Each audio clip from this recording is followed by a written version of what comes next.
School, college, university level and competitive exams కి prepare అయ్యే పిల్లలందరూ జాగ్రత్తగా గుర్తుపెట్టుకోవాల్సిన విషయం ఏంటంటే కొత్త సీఎస్‌గా రామకృష్ణారావు అపాయింట్ అయ్యాడు.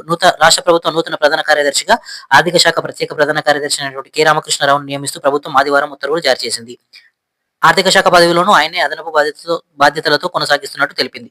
ప్రస్తుత సీఎస్ శాంతకుమారి ఈ నెల 30న పదవీ విరమణ చేస్తున్నందున ఆమె స్థానంలో రామకృష్ణారావును నియమించింది ప్రభుత్వం. తెలంగాణ రాష్ట్రం ఏర్పడిన తర్వాత మొట్టమొదటి సీఎస్‌గా రాజీవ్ శర్మ నియమితులయ్యాడు. తర్వాత కొద్ది మంది తర్వాత సోమేష్ కుమార్ నియమితులయ్యాడు. సోమేష్ కుమార్ తర్వాత శాంతకుమారిని రిప్లేస్ చేస్తూ రామకృష్ణారావు నియమితులయ్యాడు. 1991 ఐఏఎస్ బ్యాచ్ కు చెందిన రామకృష్ణారావు స్వస్థలం ఆంధ్రప్రదేశ్లోని Nandyal.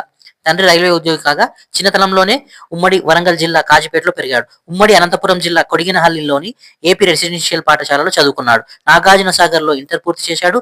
IIT Kanpur BTech, IIT ఢిల్లీలో ఎంటెక్, అమెరికా డ్యూక్ యూనివర్సిటీలో ఎంబీఏ చదివారు. ఉమ్మడి ఆంధ్రప్రదేశ్ నల్గొండ, మహబూబ్ నగర్, నిజామాబాద్ జిల్లాలో సబ్ కలెక్టర్ గా, జాయింట్ కలెక్టర్ గా, గుంటూరు, ఆదిలాబాద్ జిల్లాల సబ్ కలెక్టర్ గా, విద్యాశాఖ కమిషనర్ గా, ప్రణాళిక శాఖ ముఖ్య కార్యదర్శిగా పనిచేశాడు. ఉమ్మడి ఏపీ విభజన ప్రక్రియలో ఆయన చాలా చురుగ్గా పాల్గొన్నాడు.